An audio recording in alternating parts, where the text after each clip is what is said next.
Welcome to AMS On the Air. I'm Dakota. I'm Jeff. I'm Irene. We're ready to podcast with the AMS about all things weather, water, and climate.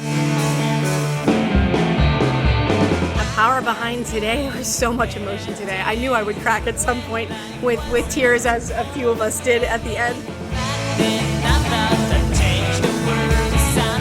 So this is the first episode in a series of episodes that will feature conversations from AMS 2018, which was in Austin earlier in January. And the theme of that conference was transforming communication in the weather, water, and climate enterprise, focusing on challenges facing our sciences. It was chosen by Matt Parker, who was the president of this meeting. And sadly, he passed away before he could kind of see this meeting come to fruition.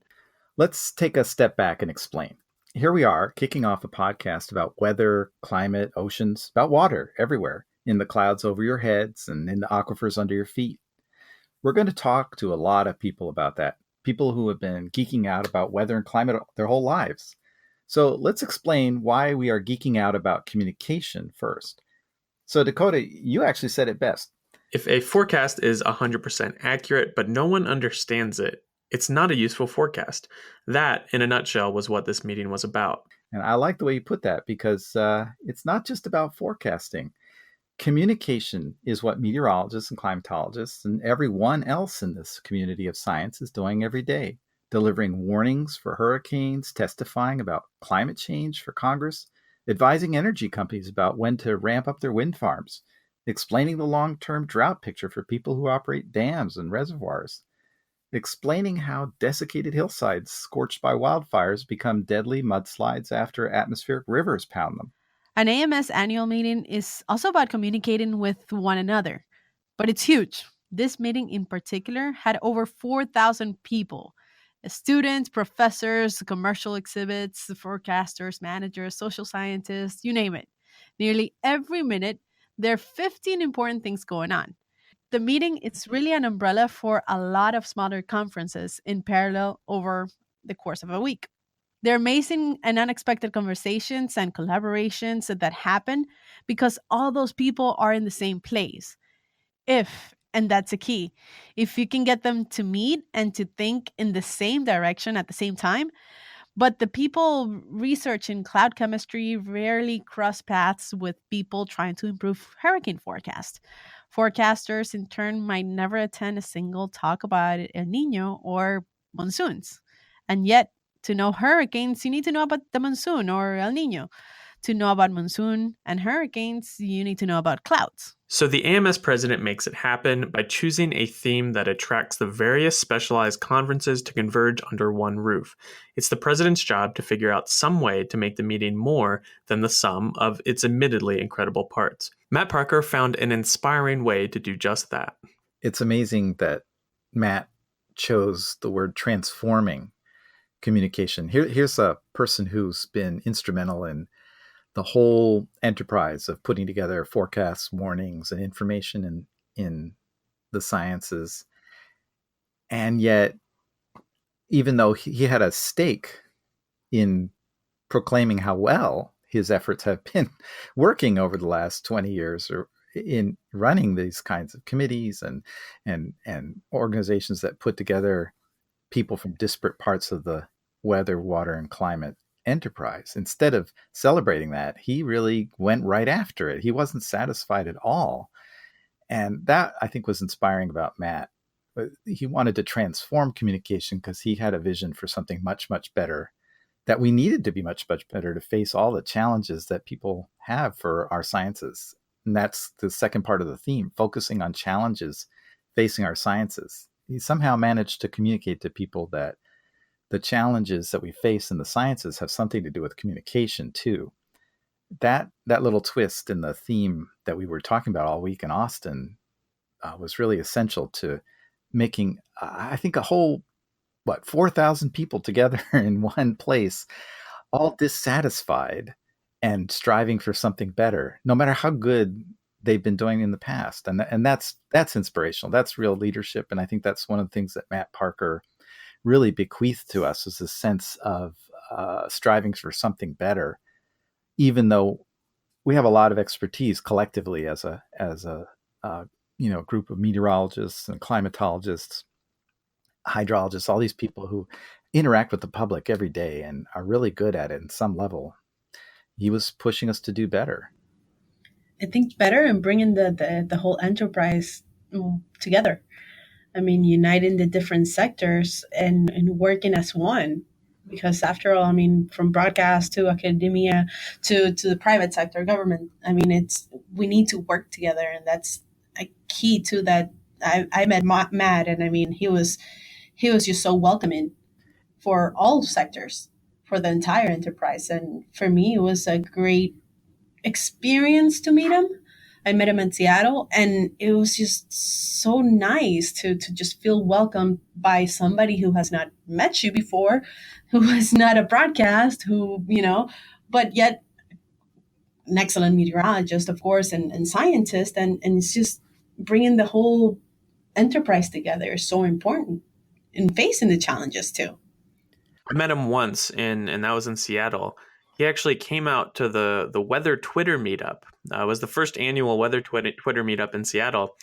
And I was there, and all of a sudden he walks into the room, and I go up to him and shake his hand and introduce myself. And we talked for, I don't know, about 5 minutes, but that was a lot of time. Everyone wanted to, talk with him. And I followed up with him after the meeting, and he responded to my email and just seemed so into what I was doing and kind of made me feel like, this was whatever I honestly forget what we were talking about, but he made me feel like, this is really important. What you're doing and what you want to do is really important. And and I'll never forget that. I only met him once, but I will never forget that. He made everybody feel that they had value as a person, value as a scientist, and value within the AMS. And I think that's incredible for a leader. That's a great characteristic to have. There were many along the way that wanted this to continue, wanted his vision to kind of go forward. I was lucky enough to attend a workshop that was put together by Dr. Gina Eosco. She's a social scientist supporting NOAA, and Castle Williams, a PhD student studying weather risk and communication at the University of Georgia. They're both on the AMS Committee for Effective Communication of Weather and Climate Information, and they co-chaired a communication workshop in honor of Matt Parker. At last year's meeting, Matt came to one of their committee meetings and expressed his passion for commitment of effective communication. While they didn't have enough time with Matt to fully hear and see his vision, they tried their best to emulate it at this year's annual meeting in Austin. Here's Dr. Eosco on Matt and his vision. He wanted to talk about every aspect of communication, from the science of communication to sort of the social sciences. But even more than that, he just wanted you and me to have a conversation. He wanted AMS members to interact with one another. He wanted AMS members to interact with a non-member and bring them in for the conversation. I think Matt just wanted to get a conversation started. I truly think that's what his vision was. And I know we took it to a more specific level, but I hope that this workshop today kind of achieved his goal of bringing people together, giving them time to not just hear presentations, but to respond, process, think through, and talk out loud with one another about it. I hope we accomplished that today. It might seem obvious, but I asked Castle why communication is such an important piece of weather, water, and climate. Why is the 2018 AMS theme focused on communication? What is communication? That is the big question. What is communication? But I think for this field in particular, communication is important because what we do is we talk to other people. We have a product or something that we have to tell others. We're an expert in something we're an expert in weather, and we only know that. And so we have to be able to communicate the threat, the forecast, the message to others. And I think, unfortunately, it's deeply embedded in our field, in our community, and it's just something that we have to get better at. This vision that Matt Parker had is so important. So I asked Gina what it meant to her to carry this vision forward. As a member of the AMS, I've often asked myself, what is the value of being an AMS member? Why do I pay the $90 or $100 a year to be an AMS member? And the conference is lovely. I love it. I love coming every year. I get so energized by it. The journals are nice. However, the larger reason I'm an AMS member is because I get a family. I get a professional family, and Matt Parker was part of my professional family. And so when he passed away, there was a lot of emotion behind maintaining his vision and keeping it going. And so the power behind today, there was so much emotion today. I knew I would crack at some point with tears, as a few of us did at the end. It's just the importance of respecting each other, whether you're at a workshop, whether you can attend or not, but whether you are literally here on Earth or not with us, maintaining that vision and keeping his spirit and honor alive.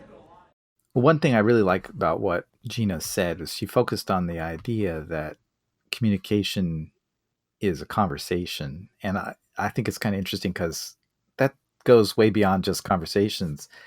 A lot of people talk about even the peer review process that we have for our journals as a conversation. It's a conversation between the author and the editors, between the reviewers and the authors, mediated by the editors. There are a lot of ways of thinking about that. And we've explored that at a lot of publications meetings in the past. And I like that model. I think it shows that you can't ever really get away from the idea that you have an audience, that someone's listening, you're trying to convince them of something, but at the same time, you're drawing them out so that you get more out of the interaction. You can't just get something out of a conversation by talking and not hopefully getting a response. So in a way, what she's identifying in her comments about how Matt just wanted to get a conversation started, that really is quite a vision. And that's the thing that makes AMS meetings so much fun. It's the thing that makes the job so interesting and in so many ways. Just that you know that you're in a conversation with people. You can't ever forget that, even if you're lecturing them, writing about what your work, or telling the public to go seek shelter. And that's what they did with the workshop. It wasn't just a two-way street, a conversation between two people. We got into groups and talked about important topics. Like one of the groups talked about defining consistency and what that means in weather and climate. Another group talked about weather Twitter and some of the good and the bad of weather Twitter at the moment. From my experience, I really enjoyed the workshop. It was different. It was completely different than any other session I've attended at AMS before, where you're interacting with everyone and talking with everyone.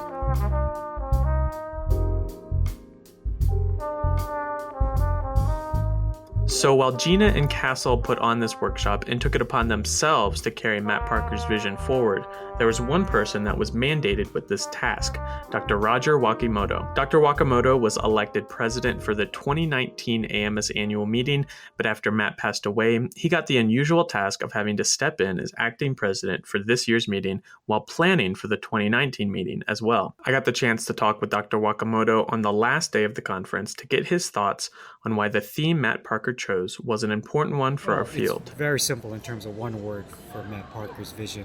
It was communication. Doesn't matter how much research we do, if we're not able to communicate it, there's a real problem. And I'll give you an example. The mudslides in Southern California, they were well known and forecast days ahead of time. And we still had 15 deaths and maybe more. That means there was a huge communication breakdown. So there's just an example of what Matt was talking about. And he did a wonderful job of convincing the broadcast meteorologists to come here. We're very fortunate as a society to have a nice, smooth conduit to the general public with the broadcast meteorologists. And so that was the theme that he had. That's why I've been trying very hard, and now it's kind of wrapping up. But if you think back to our presidential forum with Richard Alley, he's a superb communicator. That's why he was chosen. And so in terms of implementing his vision, I think we did what he wanted. Does it mean that we can't do more? No. I think this is an area that's incredibly important. And it doesn't stop with Dr. Wakimoto. The newly elected president, Dr. Jenni Evans, hopes to continue bringing people from all sectors together. That includes communicators. We had the chance to sit down with Dr. Evans to hear her thoughts on the theme for the 100th annual AMS meeting in 2020. It's going to be a very special meeting. Look for this full conversation in a future episode. For now, here is a portion of it. I think the obvious thing is past, present, and future.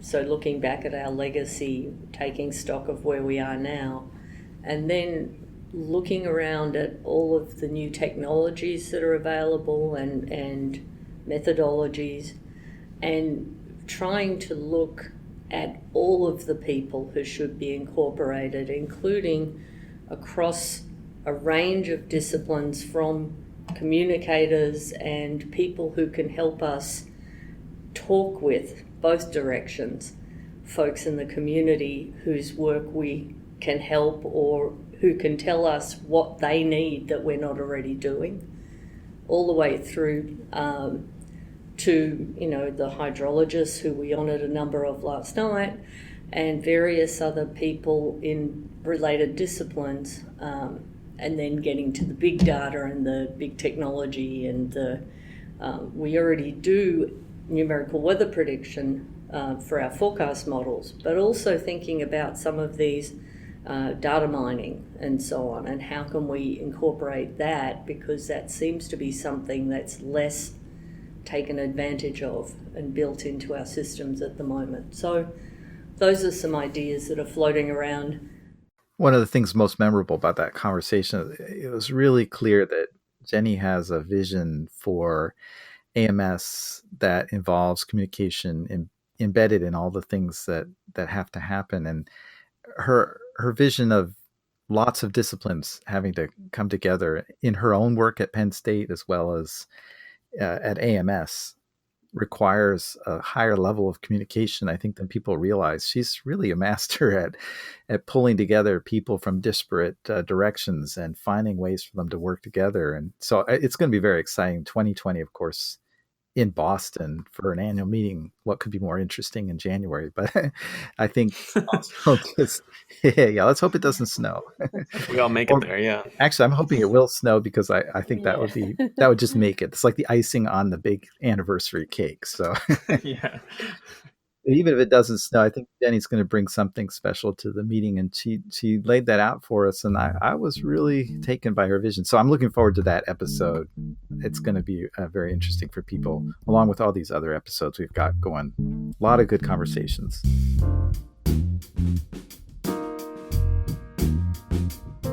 We want to thank you so much for listening to the first episode of AMS on the Air. We had a really fun time, and we hope you did too.